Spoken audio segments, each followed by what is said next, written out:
सही है ना। हेलो दोस्तों, नमस्कार। स्वागत है आपका हमारे YouTube channel SRC knowledge hub के अंदर। और आज हम आपको एक ऐसी शख्सियत से मिलवाएंगे जिन्होंने अपनी काबिलियत के दम के ऊपर, अपनी मेहनत के ऊपर NDA में सिलेक्शन हासिल किया है। जैसे बच्चे हैं वो अपने जीवन के अंदर एक सपना लेते हैं कि मुझे अपने जीवन के अंदर एक कुछ करना है, तो उस बच्चे ने भी एक सपना लिया कि मुझे एक NDA ऑफिसर बनना है।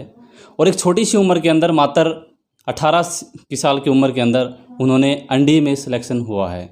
तो आइए आज हम आपको उससे मिलवाते हैं, जिनका नाम है अमित शर्मा और गांव गिगनाऊ से बिलोंग करते हैं। तो उन्हीं से जानते हैं कि कैसे उन्होंने ये मुकाम हासिल किया है। आइए सुनते हैं। तो दोस्तों, ये हैं अमित शर्मा जी, गांव गिगनाऊ से बिलोंग करते हैं। तो आइए इन्हीं से जानते हैं हम। सबसे पहले अपना इंट्रोडक्शन देंगे कि अमित शर्मा जी, सबसे पहले अपना इंट्रोडक्शन दीजिए कि आप कहां से बिलोंग करते हैं और कहां से रहने वाले हैं। मेरा नाम अमित है, जैसा कि सर ने बताया। मेरे फादर का नाम है जयप्रकाश शर्मा और दादाजी का नाम है मांगेराम शर्मा। दोनों ही आर्मी में हैं। दादाजी रिटायर्ड हो चुके हैं सूबेदार के पद से और पिताजी अभी भी आर्मी में सर्व कर रहे हैं। ओके, जैसा इन्होंने बताया कि इनके पिताजी भी ऑलरेडी फोर्स में हैं और उनके दादाजी रिटायर्ड हो चुके हैं। तो आइए हम इनसे जानते हैं कि इन्होंने ये जो मुकाम हासिल किया है उसमें किस किस का योगदान रहा है, और आपने ऐसी सोच आपने कहाँ से मिली कि आप किस इन्वायरमेंट में रहे हो आप, और किस तरीके से आपको ये सोच मिली है। जी, सोच की बात करूं तो जैसा कि मैंने बताया, मेरे पिताजी आर्मी में हैं, तो मैं उन्हीं के साथ जहां पे उनकी पोस्टिंग होती थी वहीं पे हम साथ में रहते थे। तो आर्मी के एनवायरनमेंट में रहते रहते, आर्मी ऑफिसर्स को देखते हुए, उनके साथ रहते हुए, ये जज्बा, ये फीलिंग अपने आप अंदर आ जाती है कि एक दिन हमें भी इन जैसा बनना है। कहते हैं कि इंसान की सराउंडिंग उस पर बहुत ज़्यादा असर डालती है, तो ऐसा ही शायद मेरे साथ हुआ। आर्मी के ऑफिसर्स को देखते हुए मेरे अंदर भी वो जुनून आया कि मुझे भी एक दिन अपने कंधे पे 2 स्टार लगवाने हैं और आर्मी में लेफ्टिनेंट बन के आगे देश की सेवा करनी है। तो इसी से मेरे अंदर ये आर्मी का ख्याल आया। और स्टार्टिंग से ही मेरे फादर भी, ये मेरे लिए एक बेनिफिशियल था कि मेरे फादर भी मुझे आर्मी में देखना चाहते थे और मेरा भी जुनून इसी के प्रति था। तो हमारे दोनों की जो भावनाएं थी वो आर्मी के प्रति बहुत ज़्यादा थी, इसलिए मेरे फादर ने भी मुझे बहुत सपोर्ट किया आर्मी के लिए। और दादाजी का तो पहले से ही सपना था कि वो अपने पोते को लेफ्टिनेंट बनता हुआ देखना चाहते हैं। तो इस सब से मुझे बहुत प्रेरणा मिली, बहुत प्रोत्साहन मिला। और गाँव के मेरे जो मैंने प्राथमिक शिक्षा जैसे यहाँ पे हासिल की थी, तो हमारे स्कूल के प्रधानाचार्य श्री राजेश सर और हरिओम सर, तो इन्होंने भी बहुत मोटिवेट किया और स्टार्टिंग में ही मेरा इन्होंने बेस स्ट्रॉन्ग किया, जिसका मुझे आगे चल के भी बहुत फ़ायदा होता रहा। क्वेश्चन से रोकना चाहूँगा कि स्टार्टिंग में जैसे आप राजेश सर और हरिओम सर का नाम ले रहे हैं, तो क्या स्टार्टिंग में आपने कौन से स्कूल से स्टार्टिंग किया था आपने? मेरा स्टार्ट तो यहीं गांव के ही स्कूल से हुआ था, जिसका नाम है Bhagwati public school. Rajesh sir उसी के प्रधानाचार्य हैं और हरिओम सर वहीं पढ़ाते हैं। तो वहाँ पे मैंने कुछ प्राथमिक शिक्षा हासिल की थी। इसके बाद जैसा मैंने कहा, पापा आर्मी में हैं, तो उनकी पोस्टिंग आई थी जोधपुर, तो हम उनके साथ ही शिफ्ट हो गए थे एंड मैंने आगे की शिक्षा वही स्टार्ट की थी। एंड अमित जी बता रहे हैं कि मैं भी उसी स्कूल में पढ़ा हुआ हूँ, और जैसे अमित भाई साहब ने वहाँ से स्टार्टिंग किया था तो मैं भी उसी स्कूल में पढ़ता था। और आज भी मुझे याद है कि अमित भाई साहब की वो पोजीशन, और किस तरीके से जो छोटा सा एक छोटी क्लास के अंदर बच्चों को एक जो बुक दी जाती है बाल पोथी के नाम से, और वो बुक भाई साहब बहुत अच्छे तरीके से उस बुक को बिना देखे रट दिया करते थे। क्या मैं सही बोल रहा हूँ आपको? जी जी। मतलब इस तरीके से इनका स्टार्टिंग से ही एक ऐसा बेस बना हुआ है। तो मैं आपसे सर ये जानना चाहूँगा कि क्या वहाँ पे क्या और बच्चे नहीं थे कि जैसे आपके अंदर एक जुनून आया, तो और भी बच्चे ऐसे हैं आपके साथ में जो वहाँ पे NDA नहीं, उसके साथ साथ में या फिर किसी और में सिलेक्शन हुआ हो, या आपका ही उस एरिया के अंदर सिलेक्शन हुआ है? अगर बात करूं जहां पे मैंने एग्ज़ाम दिया था, जो कि जबलपुर है, वहां पे मैंने एग्ज़ाम दिया था, तो एग्ज़ाम में जो एग्ज़ाम क्लियर हुआ है वो कुछ बच्चों का हुआ था, लेकिन आगे SSB में एज सच कोई मेरे स्कूल से किसी और का रिज़ल्ट नहीं आया था। तो क्योंकि NDA का एग्ज़ाम कुछ ऐसा होता है कि लोग बोर्ड की तैयारी करते हैं और NDA का एग्ज़ाम बोर्ड की तैयारी से नहीं, वो उसके लिए आपको अलग से तैयारी करनी पड़ती है। तो ये शायद कुछ कन्फ्यूजन था, लोग बोर्ड की तैयारी करके उसमें जा रहे थे, तो वो शायद उसमें कुछ मिक्स मैच हो गया। अच्छा सर, मैं आपसे क्वेश्चन करना चाहूँगा कि जैसे आपने NDA में सिलेक्शन हासिल किया है, तो क्या इसके लिए आपने कोई स्पेशल कोचिंग ली है या आपने सेल्फ स्टडी की है? जी देखिए, NDA में आपको सिलेक्शन के लिए पहले तो रिटन क्लियर करना पड़ता है, फिर आपको SSB निकालना पड़ता है, जो कि बोला जाता है कि बहुत टफ इंटरव्यू होता है। तो रिटन तो मैंने खुद से ही निकाला था, खुद से घर पे सेल्फ स्टडी की थी। यानी कि आपने सेल्फ स्टडी की? यस। तो मतलब जो पढ़ने का था वो मैंने खुद से किया था सेल्फ स्टडी से, क्योंकि एकेडमिक्स मेरी स्टार्टिंग से ही थोड़ी स्ट्रॉन्ग थी, तो मैं अच्छा करता था उसमें। बाकी रही बात एसएसबी की, तो उसके लिए मैंने कोचिंग ज्वाइन की थी दिल्ली में, बालनोई एकेडमी करके है। तो वो उसका रीज़न मेरा ये था कि जैसे एसएसबी में भी एक जीटीओ टास्क होते हैं कुछ, जिसमें आपको ग्राउंड पे उतर के कुछ टास्क परफॉर्म करने होते हैं। तो उसका आइडिया आपको तभी लगता है जब आप पहले से उस माहौल को देख के जाएँ। इसी के लिए मैंने बालनोई एकेडमी ज्वाइन की थी, ताकि मुझे कुछ एक्सपीरियंस मिले और मैं वहाँ पे जाके अपने इन एक्सपीरियंस की वजह से कुछ गलती ना कर दूँ। अच्छा, जैसे आप बता रहे हैं कि दिल्ली के अंदर आपने बालनोई एकेडमी को ज्वाइन किया था, तो उसके अंदर आपको स्पेशल इंटरव्यू की तैयारी करवाई जाती थी। तो मेनली हमारे गांव के अंदर बच्चों के अंदर एक भय होता है कि हम इंटरव्यू देने चाहते हैं, तो हमारा क्या वहाँ पे एक नज़रिया होना चाहिए? क्या वास्तव में ही कि बच्चों के अंदर भय होता है, तो वहाँ पे इंटरव्यू के अंदर वास्तव में भय होता है? उस चीज़ को हम बताना चाहेंगे। देखिए, इंटरव्यू में भय वाली कोई बात नहीं है। वहाँ पे जो असेसर्स बैठते हैं वो बहुत एक्सपीरियंस होते हैं। और एक बात मैं आपको अगर बताऊँ तो कि जब विलेज से कोई बंदा वहाँ पे जाता है तो उसको रिटर्न रूल नहीं है, लेकिन कंसेशन मिलता है। अब जैसे मान लीजिए एक सिटी टाउन का कोई लड़का है और एक विलेज वाला लड़का है, दोनों के रिसोर्सेज में बहुत ज़्यादा फ़र्क है। सिटी वाले को ज़्यादा रिसोर्सेज मिलते हैं, विलेज वाले को कम रिसोर्सेज मिलते हैं। लेकिन अगर वहाँ पे वो बराबर में जाके परफॉर्म करते हैं दोनों, तो विलेज वाले को ऑब्वियस सी बात है ज़्यादा उसको बेनिफिट दिया जाएगा, उसको ज़्यादा सराहा जाएगा, क्योंकि वो कम रिसोर्स में उतना ही आउटपुट प्रोड्यूस कर रहा है जो शहर वाला ज़्यादा रिसोर्स लेके प्रोड्यूस कर रहा है। वो पहले से उस माहौल में होता है और वो बच्चा छोटे से माहौल के अंदर रह करके भी उसके बराबर परफॉर्म कर पा रहा है। तो इस बात का भी ध्यान रखा जाता है। तो ऐसी कोई बात नहीं है कि विलेज वाला कोई बच्चा हो वो ऐसे एसएसबी में अच्छा परफॉर्म नहीं कर सकता। मेन दिक्कत जो आती है वो थोड़ी बहुत आती है इंग्लिश स्पीकिंग में। बाकी क्योंकि एसएसबी में देखा जाता है कि आपकी पर्सनैलिटी डिफेंस के लायक है या नहीं, तो उसमें इंग्लिश का ऐसे रोल आता है कि इंग्लिश से आपकी कम्युनिकेशन स्किल्स देखी जाती हैं, जो कि अच्छी होनी चाहिए। वरना इंग्लिश भी एज सच इतनी कोई बड़ी बात नहीं है। अगर आप डेली लाइफ में कुछ टिप्स अपनाएं, डेली लाइफ में प्रैक्टिस करें, तो इंग्लिश भी कोई ज़्यादा बड़ी चीज़ नहीं है, क्योंकि इंग्लिश ज़रूरी है और आपको ये करनी ही होगी अगर आपको एसएसबी क्लियर करना है।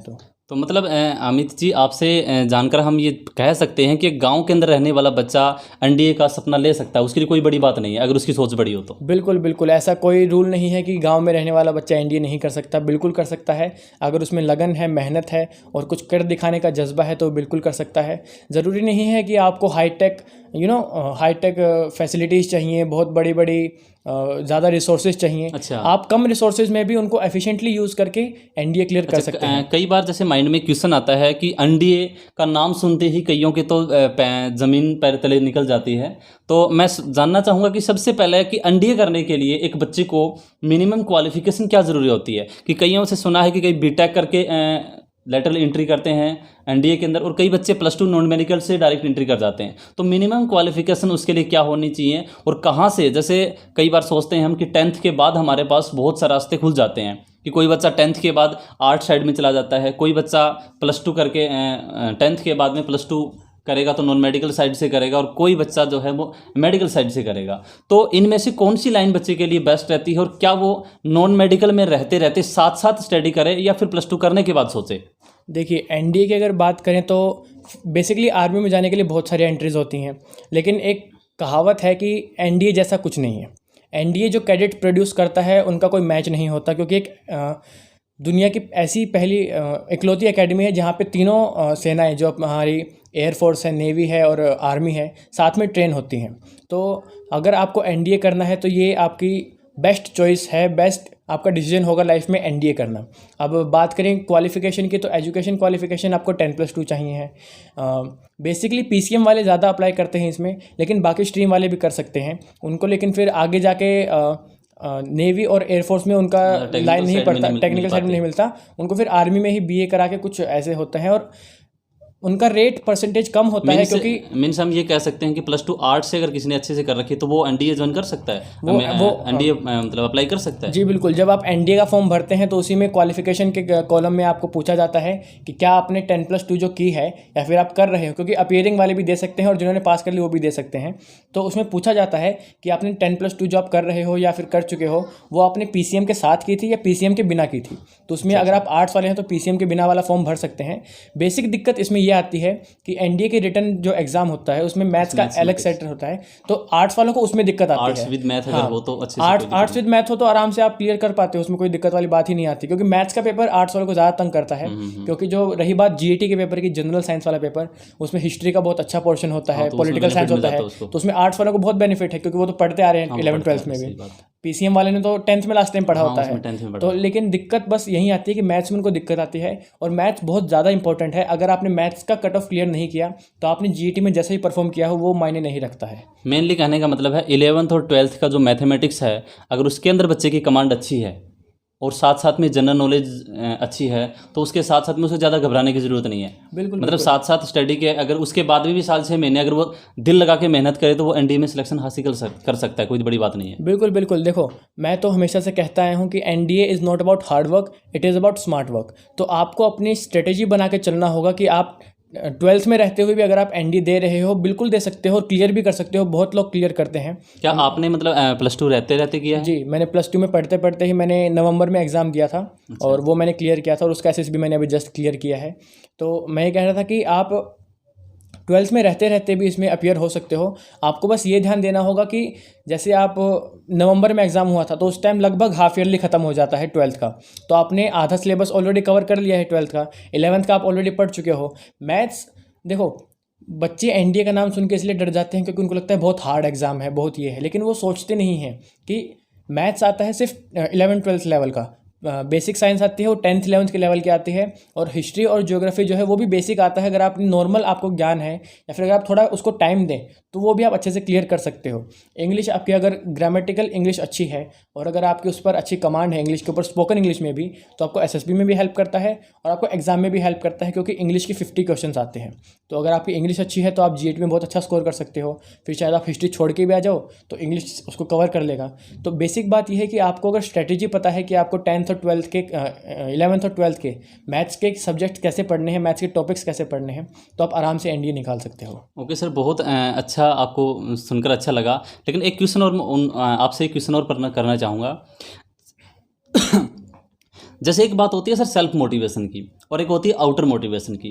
क्या मैं आपसे एक पूछना चाहूँगा कि क्या किसी को देख करके आपने अपने आप के अंदर मोटिवेशन लिया है, या फिर आपका मेन मोटिव जो किसको आप आदर्श मानते हैं कि उनको देख करके आपके माइंड में आया कि मुझे एनडीए, जैसे स्टार्टिंग में आपने बताया था कि मेरे दादाजी का सपना था कि मेरा बच्चा ऑफिसर बने, और आपके फादर भी हैं, और वहाँ पे जो आप इन्वायरमेंट में रहते हैं तो वहाँ पे भी आपका जो आसपास का जो इन्वायरमेंट है वो एज ए मतलब ऑफिसर लाइंस का भी है, तो उनको देख करके हमारे अंदर माइंड में आ जाता है। तो क्या किसी को, जैसे बहुत सारे मोटिवेशनल स्पीकर्स भी हैं, तो क्या किसी के साथ साथ में आपने किसी ऐसे मोटिवेटर को भी सुना है कि उसको देखते देखते, क्योंकि कई बार क्या होता है हमारे माइंड में नेगेटिव विचार आते हैं, तो कई बार आपके माइंड में भी आए होंगे नेगेटिव विचार। हर इंसान के विचार में बैठे बैठे नेगेटिव विचार आते हैं। तो क्या मैं आपसे पूछना चाहूँगा कि जब आपके माइंड में नेगेटिव विचार आते हैं तो कौन से आप ऐसे स्पीकर्स को सुनते हैं कि आप वापस तरोताज़ा हो जाते हैं? देखिए, मेरे हिसाब से तो जैसा कि मेरा इंटरेस्ट है, तो म्यूज़िक मेरे लिए बेस्ट मोटिवेटर है। म्यूज़िक इन द सेंस कि जब भी मैं कुछ डाउन फील करता हूँ, थका हुआ फील करता हूँ, तो मैं ईयरफोन्स लगाता हूँ, मैं म्यूज़िक सुनता हूँ। उससे मेरे को दिमाग भी बहुत रिलैक्स होता है, सारी नेगेटिव चीज़ मेरे दिमाग से निकल जाती हैं। रही बात मोटिवेशन की, तो ज़रूरी नहीं है सबको म्यूज़िक पसंद हो। तो उनके लिए मैं यही कहना चाहूँगा कि अगर आपका एम एनडीए है, और अगर आपको कभी भी डाउन फील हो, तो आप यूट्यूब पे जाइए, एनडीए के वीडियो सर्च कीजिए। एनडीए के पढ़ाई वाले वीडियोस नहीं, एनडीए के बारे में जो वीडियोस हैं उनको देख के आपको खुद अंदर फील आता है कि हाँ, मुझे ये ज्वाइन करना ही है। आप देखोगे कि वहाँ पे कैडेट्स की लाइफ कैसी होती है, उनको कैसे ट्रेन किया जाता है, तो वो एक अलग ही जज्बा आपको देता है। और रही बात सेल्फ मोटिवेशन की, तो मेरा, जैसे मैंने आपको स्टार्टिंग में बताया, एनवायरनमेंट ऐसा था। उसके बाद हमारे जो स्कूल में भी रेगुलर विजिट्स पे ऑफिसर्स आते रहते थे, तो उनके कंधे पे जो स्टार्स होते हैं, एम्बलम होता है, क्रॉसवर्ड्स होती हैं, उनका एक अलग ही, कहते हैं ना, अलग ही रुतबा होता है। वो रिस्पेक्ट जो उनको देख के निकलते हैं वो शायद किसी और को देख के नहीं निकलते। तो वो कमाने का एक जज्बा होता है, उसी के लिए मैं आगे मेहनत किए जा रहा था। एनडीए का मेरा स्टार्टिंग से ही एम था। जैसा कि मैंने कहा, एनडीए जैसा कैडेट कोई और नहीं होता। आर्मी में लेफ्टिनेंट बहुत होते हैं, लेकिन जो एनडीए से आता है उनका एक अलग ही स्टैंडर्ड होता है। तो वही है कि हमेशा बेस्ट के लिए आपको अप्रोच करना चाहिए, बेस्ट के लिए आपको टारगेट करना चाहिए। तभी आप, अगर कुछ चूक भी जाओ तो आप थोड़ा नीचे आके रुकते हो। बोलते हैं ना कि चांद को देखे जाओ तब जाके तारों तक पहुंचते हो। हाँ, ये तो कि चांद को पकड़ने की कोशिश करोगे तो कीचड़ कभी हाथ में नहीं आएगा। मतलब कुछ ना कुछ तो हाथ में आएगा। हाँ, वही बात है। तो आपको बस यही है कि अपना हमेशा एम हाई रखना है, अपना मोरल हाई रखना है, कभी भी डाउन फील नहीं तो करना है। मैं सर आपसे एक क्वेश्चन और करना चाहूँगी कि आज की जो जनरेशन है वो मोबाइल के अंदर ज़्यादा मतलब अपने आप को बिजी रखती है, तो क्या आप भी इस मोबाइल के अंदर जैसे व्हाट्सअप है, इंस्टाग्राम है, फेसबुक है, क्या इसका आपने मतलब कितना आप इसका यूज़ कर पाते हैं? क्योंकि आज की जो जनरेशन है वो मेनली इसी में बिजी रहती है। तो आप व्हाट्सअप से दूर रहे हैं, फेसबुक से दूर रहे हैं, इंस्टाग्राम से कितना दूर रहे हैं आप? देखिए, मैं कुछ ऐसे टॉपिक्स हैं जिनमें मैं दुनिया से थोड़ा अलग सोचता हूँ।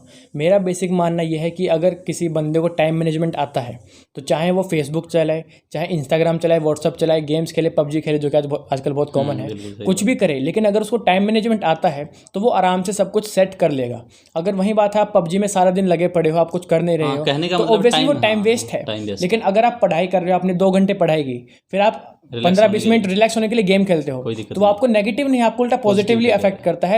क्योंकि एक बेसिक स्टडी कहती है कि वीडियो गेम से हमारी जो डिसीजन लेने की पावर होती है वो बढ़ती है। लेकिन इसका मतलब ये नहीं हम सारे दिन वीडियो गेम से खेलते हाँ, रहें। कहने का मतलब है बहुत सारे ऐसे गेम्स होते हैं जैसे उसके अंदर हमारे अंदर, अब जैसे पबजी गेम है, पबजी गेम के अंदर नेगेटिविटी यही है कि बहुत सारे लोग जो हैं वो उसके अंदर टाइम स्पेंड बहुत ज़्यादा करते हैं एडिक्ट हो और जाते हैं। फिर उसके अंदर माइंडली अपसेट हो जाते हैं वो। लेकिन अगर एक पबजी गेम है हो या फिर लूडो का गेम हो, तो उसके अंदर माइंडली यूज़ तो होता ही है, तो कहीं ना कहीं उसको सोचने के ऊपर मजबूत तो करता ही है, तो मानसिक शक्ति मेरे हिसाब से उससे मजबूत होती होगी अगर बच्चे की अगर सोचा जाए तो। हाँ, जैसा मैंने कहा, अगर आप उसको गेम को अच्छे वे में यूज़ कर रहे हो तो वो आपको बहुत बेनिफिट करेगा। मतलब ये है कि आज का जो युग चल रहा है, जो सेंचुरी चल रही है, ये टेक्नोलॉजी की सेंचुरी है। बिल्कुल तो अगर आप सोचेंगे कि मैं मोबाइल से दूर हट जाऊं और मेरा फ़ायदा हो जाएगा, तो ऐसा नहीं होने वाला है। आपको दुनिया के साथ अपडेटेड रहना पड़ेगा। आपको पता होना चाहिए कि दुनिया में क्या चल रहा है, आपको पता होना चाहिए टेक्नोलॉजी में क्या नया आ किताबी कीड़ा रहा है, बनने से अकेला वो भी हाँ नहीं है। वही बात है। किताबी कीड़ा बन के आप, अगर मैं स्पेशली एनडीए की बात करूं, किताबी कीड़ा बन के आप रिटर्न निकाल लोगे, लेकिन एसएसबी में बहुत बुरा फंसोगे। सही बात। सिंपल बात यह है कि आपको पढ़ना है, लेकिन साथ में आपको बाहर जाके फिजिकली गेम भी खेलने हैं और साथ में टेक्नोलॉजी से भी अपडेटेड रहना है, अपने आसपास की दुनिया से भी कनेक्टेड रहना है कि दुनिया में क्या हो रहा है, क्योंकि करंट अफेयर्स बहुत आता है। आपकी ओवरऑल पर्सनैलिटी देखी जाती है एसएसबी में। ये नहीं कि आप सिर्फ टॉपर हो तो आपको ले लिया जाएगा। एसएसबी खुद कहता है कि उनको एवरेज बच्चे चाहिए जो हर फील्ड में अच्छे हों। अच्छा करे, ये नहीं है कि हर फील्ड में बिल्कुल टॉप चाहिए, लेकिन हर फील्ड में उनको कुछ कुछ तो आना चाहिए एटलीस्ट, ताकि मतलब एजुकेशन में भी होना चाहिए, उसके साथ एजुकेशन में हो, स्पोर्ट्स में कुछ अच्छा हो, 2-3 गेम खेलता हो, उसके अलावा कुछ बोल पाए, ज़्यादा कॉन्फिडेंस अच्छा हो उसका। तो ये ऑलराउंड परफॉर्मेंस देखी जाती है और वो सिर्फ पढ़ाई से नहीं आती। सर इससे पहले मैं आपसे क्वेश्चन करना चाहूँगा कि आपने स्टार्टिंग में फर्स्ट पेपर ही एनडीए का दिया है या इससे पहले भी आपने कोई एग्जाम की सोचा है या कोई दिया है आपने? देखिए, अभी जेई और नीट पे बहुत ज़्यादा चर्चा चल रही है कि पोस्टपोन करना चाहिए, तो इस पर मैं बोलूँगा कि जेई का मैंने फॉर्म भरा है, लेकिन वो इसलिए भरा है क्योंकि मेरा स्टार्टिंग से ही ये था कि मेरे को जितने भी मौके मिलें मैं किसी को छोड़ूँ ना। मतलब मेरे ये नहीं था कि मेरे को इंजीनियरिंग में जाना है, मेरे को इंजीनियरिंग में कोई इंटरेस्ट नहीं है, मेरा स्टार्टिंग से आर्मी में इंटरेस्ट है। लेकिन फिर भी ये होता है कि अगर मेरे पास कोई रिसोर्स आ रहा है खुद चल के और मैं उसको ऐसे ही ठुकरा दूँ, तो वो शायद एक अच्छा डिसीजन, स्मार्ट डिसीजन ना हो। अब जैसे हम स्कूल में भी पढ़ते हैं, स्कूल बेसिकली पढ़ाई के लिए होता है, लेकिन वहाँ पे अदर एक्टिविटीज़ होती हैं, को करिकुलर एक्टिविटीज़ होती हैं, बहुत सारे ओलंपियाड्स ऑर्गेनाइज करवाता है स्कूल, तो उसमें भी एक्टिवली पार्टिसिपेट करना चाहिए और मैं हमेशा से करता आया। एक क्वेश्चन और करना चाहूँगा कि गेम की बात की तो आपका फेवरेट गेम क्या है? मेरे फेवरेट गेम वैसे तो बहुत सारे, मैं बहुत एडवेंचरस एंड स्पोर्टिव हूँ, मतलब बहुत सारे गेम खेलता हूँ। लेकिन बेसिकली मैंने ताइक्वांडो बहुत खेला है एंड कबड्डी मेरा बहुत फेवरेट गेम है। मतलब कबड्डी आपका, और दूसरा गेम का क्या बताया आपने? ताइक्वांडो, क्योंकि मेरे को मार्शल आर्ट में थोड़ा इंटरेस्ट था। कमांडो?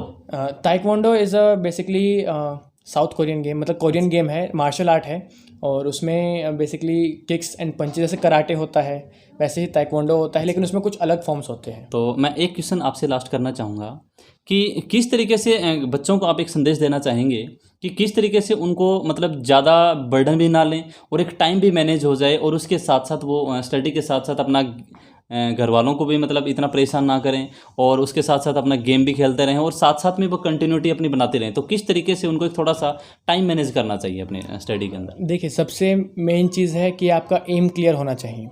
आपको पता है, जैसे अगर मैं 12th वालों की बात करूँ, आपको पता है 12th का बोर्ड तो आपको देना ही देना है, साथ में आप सोचते हो कि मुझे एनडीए निकालना है, तो आपको पता होना चाहिए कि मुझे कब अपना बोर्ड की तरफ ज़्यादा ध्यान देना है, कब मेरे को एनडीए की तरफ ज़्यादा ध्यान देना है। अब स्टार्टिंग में मान लीजिए आप एनडीए के लिए पढ़ रहे हो, आपके यूटी वगैरह अच्छे नहीं जा रहे, तो ऑब्वियसली बात है घर वालों को लगेगा कि इसके रिजल्ट अच्छा नहीं आ रहा है, तो उनको भी फिक्र होगी। वो अलग बात है कि आप एनडीए के लिए पढ़ रहे हो इसलिए आपका इफेक्ट हो रहा है, लेकिन आपको ये देखना होगा कि कब मुझे अपना एनडीए का एग्ज़ाम को ध्यान देना है और कब मुझे अपने बोर्ड को एग्ज़ाम को ध्यान देना है। इसके अलावा एक सिंपल बात, जैसे मैंने कहा कि अगर आपका एम क्लियर है तो आपको पता होगा कि क्या करना आपके लिए सही है, क्या करना नहीं। अगर आपको लाइफ में कोई भी ऐसा मौका आता है जब आपको डिसीजन लेना होता है कि मैं ये करूँ या ना करूँ, तो सिंपल ये पूछिए कि क्या ये चीज़ जो मैं करने जा रहा हूँ, क्या ये मुझे अपने एम की तरफ लेके जा रही है। आपको आंसर अपने आप मिल जाएगा। अगर हाँ लेके जा रही है तो बिल्कुल कीजिए, और अगर ना तो फिर शायद सोचने वाली बात है कि वो करने से आपको क्या फ़ायदा होगा। रही बात गेम्स एंड स्पोर्ट्स की, तो जैसा मैंने कहा किताबी कीड़ा बनने की कोई ज़रूरत नहीं है। बाहर निकलिए, खेलिए, दुनिया को एक्सप्लोर कीजिए, खुश रहिए। खुश रह के जितनी अच्छी पढ़ाई होती है शायद वो प्रेशर में उतनी अच्छी पढ़ाई नहीं होती। अगर आप फ्री माइंड से पढ़ते हो, खुश होकर पढ़ते हो, तो टॉपिक भी आपको जल्दी इजीली समझ में आता है। हाँ, मतलब बच्चों को रटना नहीं चाहिए ज़्यादा, मतलब रटना नहीं चाहिए। अपने मतलब खुद की उससे इन्वायरमेंट के हिसाब से या अपने हिसाब से, मतलब जो भी चीज़ है उसको अपने हिसाब से यूटिलाइज करना चाहिए। बिल्कुल बिल्कुल। जो भी चीज़ याद कर रहे हैं बच्चे। बिल्कुल, रटने से क्या होता है, आप एक बार रट लेते हो, 2 बार रट ले, लेकिन आगे उसको समझ नहीं पाते हो। बिना समझे आप कुछ याद करते हो, शायद वो मार्क्स ही दिला पाएगा, आपको ज़िंदगी में सक्सेसफुल नहीं कर पाएगा। तो सिंपल बात यह है कि आप खेल-कूद भी कीजिए, पढ़ाई को एज अ बर्डन मत लीजिए, पढ़ाई को आप एज अ अपॉर्चुनिटी लीजिए। कई लोग होते हैं जो पढ़ना चाहते हैं लेकिन पढ़ नहीं पाते। अगर आपको मौका मिल रहा है तो उसको खुश होकर पढ़ाई कीजिए। अभी भी मेरे पास कई बार मेरे को दिन में लगता है कि यार मैं ये पढ़ लूँ, वो पढ़ लूँ, तो वो एक अंदर से इंटरेस्ट आता है पढ़ाई के प्रति। आपको 12th तक लगता है यार स्कूल कब ख़त्म होगा, स्कूल कब ख़त्म होगा, लेकिन जैसे ही स्कूल ख़त्म होता है तो आप सोचते हो स्कूल में वापस जा पाते। तो वो आपको रिग्रेट आगे जाके नहीं होना चाहिए कि काश मैं ये कर पाता, काश मैं वो कर पाता। तो अपनी स्कूल लाइफ को फुल वे में जियो, मतलब जितना अच्छा हो सके उसमें अलग अलग चीज़ों में पार्टिसिपेट करो, जितना अच्छा हो सके खुद को डेवलप करो। खुद की जितना आप डेवलप करोगे तो आपको खुद भी मजा आएगा और मतलब आगे भी बच्चों बहुत को फायदा होगा। अपने आप को आगे लेके आना चाहिए, कहने का आगे मतलब कोई लेके भी आना चीज़ चाहिए। होता है, कभी कोई भी फील्ड हो। कभी भी डरो मत। देखो सिंपल बात यह है कि आपकी क्लास में 40 बच्चे हैं, आप उनके साथ 1 साल 2 साल से हो। अगर कुछ गलत हुआ भी तो आपको खा थोड़े कोई जाएंगे बात वो नहीं, लोग। सही बात, अपने ही आपके बच्चे अपने हैं, अपने अपनों के सामने किस बात का शर्माना। आपको क्लास में कुछ बोला जाता है आगे के बोलने के गलती लिए, करेंगे तभी पता चलेगा। गलती करेंगे, गलती सब हर कोई करता है, लेकिन जब आपको कोई डाउट आता है, मान लीजिए क्लास में आपको कोई डाउट आया, आपने हाथ उठा के उसको क्लियर कर लिया, तो आप 1 मिनट के लिए आपको लोग बुद्धू बोलेंगे, लेकिन आपको डाउट क्लियर होगा तो आप आगे आप नहीं। आगे नहीं बढ़ेंगे, अब सही मान बात। लीजिए आपने वो डाउट नहीं पूछा आप तो वो 1 जिंदगी मिनट भर बच के गया, लिए- लेकिन आप जिंदगी भर के लिए जिंदगी बुद्धू बुद्धू बन बन गए जाएगा, सही हो। वो बात। डाउट आपके दिमाग में फंसा रह जाएगा। आगे आप भले ही किसी और से पूछ के उसको कंफर्म कर लें, लेकिन फिर भी आपके मन में ये रहेगा कि पूछ लेना चाहिए था। और इन्हीं सब चीज़ों से आपका कॉन्फिडेंस बिल्ड होता है, और यही आपकी पर्सनैलिटी के लिए बहुत ज़्यादा बेनिफिशियल होता है कि आप कितना कॉन्फिडेंट हैं अपने आसपास के लोगों के साथ कम्युनिकेट करने में। पब्लिक स्पीकिंग इससे बहुत अच्छी हो जाती है और आपको ओवरऑल अमित जी, डेवलपमेंट होता मैं है। आपको एक रोकना चाहूँगा कि जैसे आपने बताया तो एनडीए करके आप कौन सी लाइन में जाएंगे। जैसे आपने बताया था स्टार्टिंग के अंदर कि नेवी, एयरफोर्स और आर्मी, तीनों लाइनों के अंदर एनडीए में कोई जो सिलेक्ट होता है तो वो कोई सी लाइन में भी जा सकता है। तो आपका मतलब टारगेट आपने बताया कि आप आर्मी को पसंद करते हैं, तो इसमें क्या टारगेट्स होते हैं या क्या मतलब क्राइटेरिया होता है कि एनडीए करने के बाद आपकी जो ट्रेनिंग्स होगी उसके अंदर क्या क्राइटेरिया रहेगा और किस बच्चे को कौन सी फील्ड में भेजा जाएगा। देखिए सिंपल बात ये रहती है, जैसे मैंने बताया एनडीए में तीनों विंग की ट्रेनिंग होती है, आर्मी, नेवी और एयरफोर्स। तो इसमें जब आप एनडीए का फॉर्म भरते हैं तब आपसे प्रेफरेंसेस पूछे जाते हैं कि आप किस फील्ड को प्रेफरेंस देना चाहते हो। अच्छा, तो स्टार्टिंग में ही आपसे तीनों में से ऑप्शन दिए देते हैं। फॉर्म भरते हो, 4 ऑप्शन रहते हैं वैसे तो। एक नेवल एकेडमी का भी ऑप्शन रहता है, उसका भी एग्जाम साथ में होता है, तो उसमें आप भर सकते हो। जैसे आपको अगर फर्स्ट प्रायोरिटी एयरफोर्स को देनी है तो आप एयरफोर्स के आगे 1 लिखवाते हो ऑनलाइन जब आप एग्जाम फॉर्म भर रहे हो। फिर आपका सेकंड है आर्मी, तो आर्मी के आगे 2, ऐसे 1 2 3 4। और अगर आपको कुछ नहीं चाहिए तो आप उसके आगे 0 लिखवाते हो। जैसे मैंने यही किया था, मेरा आर्मी का ही मेन मोटिव था, मुझे एयरफोर्स और नेवी में नहीं जाना था। ऐसा कुछ नहीं कि कुछ गलत है, 0 कर दिया आपने। हाँ, तो मैंने आर्मी में 1 किया एंड बाकी में मैंने 0 0 0 कर दिया। तो इसका आगे सिलेक्शन क्राइटेरिया ऐसा होता है कि अगर मान लीजिए आपने एयरफोर्स का भरा है तो आपका एसएसबी जो होता है वो भी एयरफोर्स वाले ही एसएसबी करवाते हैं। लेकिन बाद में क्या होता है, जैसे अगर मान लीजिए एयरफोर्स की वैकेंसीज कुछ हैं, 40 वैकेंसीज हैं फॉर एग्जांपल, लेकिन बच्चे हैं 50 रिकमेंड हो गए हैं एयरफोर्स के लिए, तो वो क्या देखेंगे, वो मेरिट में देखेंगे कि कौन बच्चा ज़्यादा एलिजिबल है एयरफोर्स में जाने के लिए, उस हिसाब से उनको एयरफोर्स मिलेगा। बचे हुए जो 10 हैं वो फिर उन्होंने अगर सेकंड प्रेफरेंस में आर्मी लिखा होगा तब जाके उनको आर्मी के लिए देखा जाएगा कि आर्मी में ले या ना ले। अच्छा, मतलब उसके पीछे की देखी जाती है कि उन्होंने फिलअप किया है या नहीं किया है। अगर उन्होंने सिर्फ एयरफोर्स भरा है तो क्या होगा कि एयरफोर्स में अगर हुए तो हुए, नहीं हुए तो आर्मी में अगर उन्होंने प्रेफरेंस भरा है तभी। तो ये फॉर्म भरना भी एक इम्पोर्टेंट एस्पेक्ट आ जाता है इसमें। लेकिन आर्मी का स्टैंडर्ड थोड़ा फिजिकल के मुकाबले लो ही रहता है, तो आर्मी में भी स्टैंडर्ड लो रहते हैं और एयरफोर्स और नेवी के फिजिकल स्टैंडर्ड थोड़े हाई रहते हैं। तो अगर आप आपने एयरफोर्स भरा है उसमें नहीं हुए तो आप नेवी या आर्मी में जा सकते हैं। और इसके बाद जैसे 3 साल की जब आपकी ट्रेनिंग हो जाती है, आपको ग्रेजुएशन मिल जाती है, तो उसके बाद आप अपने जब भी आप पर्टिकुलर उसमें थे एनडीए में, अगर आप आर्मी की ट्रेनिंग ले रहे थे, एयरफोर्स की ले रहे थे, नेवी की ले रहे थे, आप उसके अकॉर्डिंगली अलग अलग अकेडमी में जाते हैं। जो आर्मी वाले होते हैं वो आईएम में जाते हैं देहरादून में, इंडियन मिलिट्री एकेडमी। जो एयरफोर्स वाले होते हैं वो एएफए एयरफोर्स एकेडमी में जाते हैं। और जो नेवी वाले होते हैं वो इंडियन नेवल एकेडमी में जाते हैं। तो वहाँ पे उनकी आगे फर्दर ट्रेनिंग होती है, जो कि सिर्फ बेसिकली आर्मी और मिलिट्री के बारे में ही, मतलब फिर उनको स्पेशलाइज्ड ट्रेनिंग दी जाती है। एनडीए में उनको कॉमन ट्रेनिंग मिलती है, बीटेक बीएससी बीए वगैरह की, अच्छा साथ में आर्मी की ट्रेनिंग के साथ। अच्छा, उसके बाद हम लास्ट में हम आपसे बात करना चाहेंगे, जैसे आपने एनडी हासिल किया तो आपके घर के अंदर क्या जैसे दादाजी आपने बताया कि रिटायर्ड हैं और जेसीयू रिटायर्ड होंगे आई थिंक, और आपके पापा जी हैं वो अभी जेसीयू हैं अभी, तो उसके साथ साथ आपके परिवार के अंदर भी मतलब आपके अंकल जी हैं, कितने मतलब फौज में हैं या फिर रिटायर्ड हो चुके हैं? अगर पूरा मिलाया जाए, मतलब पूरा बड़ा परिवार मिलाया जाए तो अराउंड 10-11 तो हैं। तो इसी से मतलब वो बोलते हैं ना खून मतलब, में ही है। हाँ सही तो बात है, मतलब पॉजिटिविटी आपके पॉजिटिविटी मेरे अराउंड ही थी, तो वो उसमें मेरे को ज़्यादा दिक्कत नहीं आई कि मैं आर्मी में जाऊँ या ना जाऊँ। मेरे को कन्फ्यूजन कभी हुआ ही नहीं, सीधा क्लियर स्टेट था कि आर्मी में जाना है। आपकी फैमिली में कौन कौन है? फैमिली में अगर क्लोज में देखें तो मेरे दादाजी, जैसे मैंने बताया, मेरे जो बड़े पापा हैं वो भी आर्मी में सर्व कर चुके हैं। मेरे भैया हैं बड़े पापा के बेटे, कज़न है मेरे, वो भी एयरफोर्स में हैं। इसके अलावा सोमबीर भैया के बारे में सोमबीर भैया वो एयरफोर्स में हैं, मेरे साथ में पढ़े हुए हैं और वो भी इंडियन एयरफोर्स में हैं। इसके अलावा जो सोमबीर भैया उनके साले साहब हैं वो भी एयरफोर्स में ही हैं। तो ऐसे ही बहुत सारे मतलब रिलेटेड रिलेशन में बहुत सारे हैं। हाँ, मतलब इंडियन सरों में ही है सारे के सारे, इंडियन उसमें ही है। और हमारे जो आगे भी मतलब ये प्रथा मान लीजिए चली आ रही है कि तो कोई ना कोई तो आर्मी एयरफोर्स में होना आपने चाहिए। एक मतलब बहुत मतलब एनडीए का पोस्ट हासिल करके आपने मतलब एक बहुत अच्छा नाम किया है गांव के अंदर, और आज गांव के अंदर आपको एक प्रतिभा सम्मान समारोह के अंदर सम्मानित किया गया है। उसमें जाकर के आपको कितना सम्मान मिला और कितना अच्छा लगा आपको वहाँ पे? बहुत वो मेरे लिए बहुत अच्छा एक्सपीरियंस था कि जिन लोगों के साथ मैं बड़ा हुआ हूँ, जिनके आसपास खेलते हुए जिनका आशीर्वाद लेके मैं बड़ा हुआ हूँ, वहीं आज मेरे लिए सम्मान समारोह में आए थे मुझे आशीर्वाद देने के लिए। तो बहुत अच्छा लगा, बहुत प्राउड मोमेंट आया। और अच्छा इसलिए लगा कि मैं अपने फादर को उस स्टेज तक ले जा पाया कि वो मेरे ऊपर प्राउड फील कर पाएँ, क्योंकि मेन एम यही रहता है कि अगर आप अपने पेरेंट्स को प्राउड फील करवा पाएँ तो वो सबसे अच्छी बात होती है। अगर आप उनके लिए कुछ कर पाएँ, वो अपनी सारी ज़िंदगी आपके लिए दे देते हैं, अपनी सारी मेहनत ही कमाई आपके लिए करते हैं वो, ताकि आप कुछ अच्छा बन पाएँ। और मम्मी पापा के लिए इससे बड़ा क्या होता है? इससे बड़ा क्या होता है कि उनका बेटा ऐसे सक्सेसफुल हो जाए। तो मैं बहुत खुश हूँ कि मैंने उनके लिए कर पाया, और स्पेशली दादाजी भी।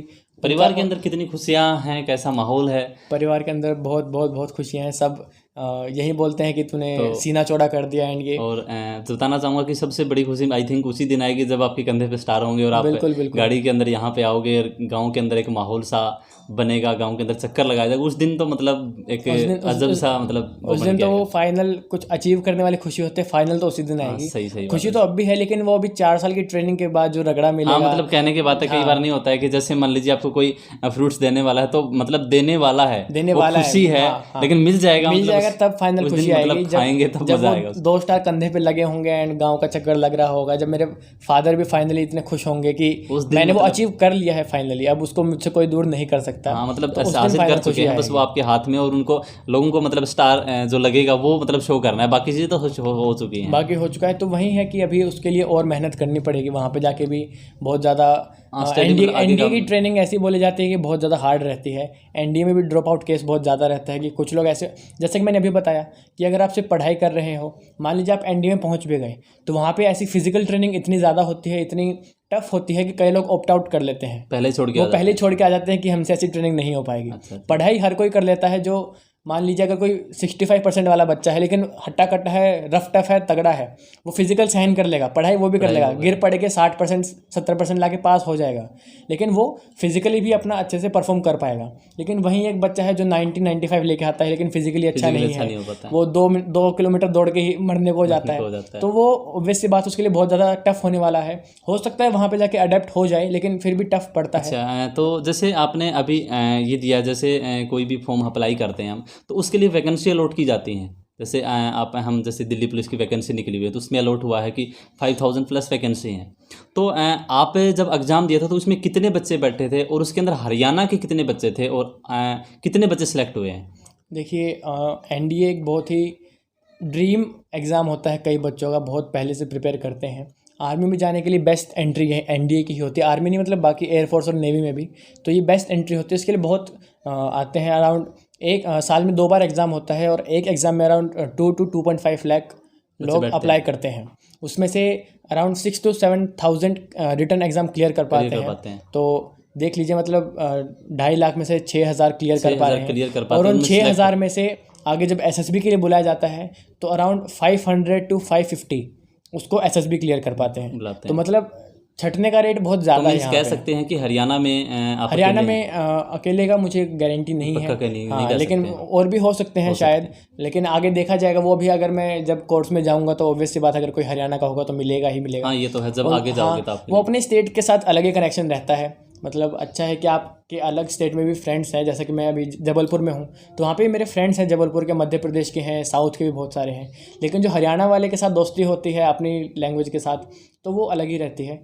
तो हरियाणा से भी शायद बहुत सारे हैं, लेकिन बेसिक ये है कि ड्रॉप आउट रेट बहुत ज़्यादा है, स्क्रीनिंग रेट बहुत ज़्यादा है। 2.5 लाख में से 6,000 पहले स्टेज क्लियर करते हैं, अगले स्टेज में और निकल जाते हैं, और आगे जो नेक्स्ट स्टेप आएगी आगे जाके जब 500 में से क्या होता है, 500 तो एसएसबी ने रेकमेंड कर दिए, लेकिन उसके बाद जब मेरिट लिस्ट निकलती है वो वैकेंसी पे डिपेंड करती है। वैकेंसी नोटिफिकेशन के साथ निकाल देती है एनडीए, तो अराउंड 420, 418, 425 इसके अराउंड वैकेंसीज ऊपर नीचे होती हैं। तो अगर मान लीजिए 500 कैंडिडेट्स रेकमेंड हो गए तो उसमें से जो टॉप के 400 होंगे जितनी वैकेंसी चाहिए उनको आगे भेजा जाएगा एकेडमी के लिए। आगे जाके अगर वो मेडिकल में अनफिट हो जाते हैं तो जो पीछे बैकअप के लिए बच्चे थे फिर उनको चांस मिलता है आगे, तो ऐसे इसमें सिलेक्शन होता है। तो अमित जी, आपसे मिलकर के बहुत अच्छा लगा और आपसे बात करके वाकई में बहुत अच्छा लगा। ओके, आपकी जो जीवन है वो बहुत खुशहाली भरा रहे, और आगे की जो आपकी ट्रेनिंग्स जो होगी वो भी आप पार लगाएंगे, और अच्छे से जब नेक्स्ट आप स्टार लगा के कंधे पर आएंगे तो हमें बहुत अच्छा लगेगा। बिल्कुल कोशिश करेंगे कि गांव का नाम आगे भी और रोशन करें, बहुत आगे तक हो। और गांव के बच्चों के लिए आप एक छोटा सा संदेश देना चाहें तो? छोटा संदेश यही होगा कि गांव से जुड़े रहिए, लेकिन कभी ये मत सोचिए कि मैं गांव से हूँ तो मैं ये नहीं कर सकता। आगे जब आप ऊंचाइयों पर होंगे तब भी अपने रूट्स को मत भूलना कि मैं इस गांव से उठकर आया हूँ।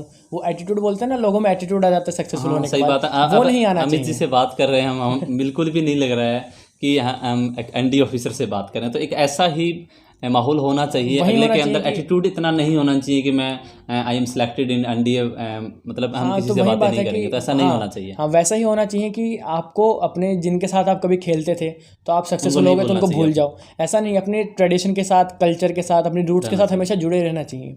जैसे कि एक एग्जाम्पल दूँ तो कोई ऑफिसर चाइल्ड होते हैं, मतलब बड़े ऑफिसर जरूरी नहीं है, मतलब वो बाहर जाके दिखाते हैं कई बच्चे, फिर जब वापस गाँव में आते हैं तो बोलते हैं ये क्या है, ये तो बहुत गंदा है, मैं नहीं करूँगा। तो वो उनमें पता नहीं कैसा जाता है, मतलब जब बच्चे थे तब खुद यही कर रहे थे, अब आपको वही अजीब लग रहा है, तो वो एक हिपोक्रेसी आ जाती है। लेकिन वो नहीं आनी चाहिए। जो चीज़ आप बचपन में करते हो, बड़े हुए, वो आपका एक याद है, आपके बचपन से जुड़ी हुई है, तो आप उसको नहीं छोड़िए, गांव से जुड़े रहिए। लेकिन जैसा कि मैंने कहा, कभी ये मत सोचिए कि मैं गांव से हूं तो मैं ये नहीं कर सकता, वो नहीं कर सकता। गांव के लोग भी बहुत आगे तक बढ़ते हैं, एंड बोला जाए तो स्टार्टिंग में पूरा इंडिया गाँव ही था, तो धीरे धीरे ही कुछ शहर ज़्यादा इमर्ज हुए तो उनमें ज़्यादा हो गया, तो गाँव से ही जुड़े हुए हैं सब, और गाँव पर ही पूरा देश चल रहा है। ओके अमित जी, बहुत अच्छा लगा, थैंक यू सो मच।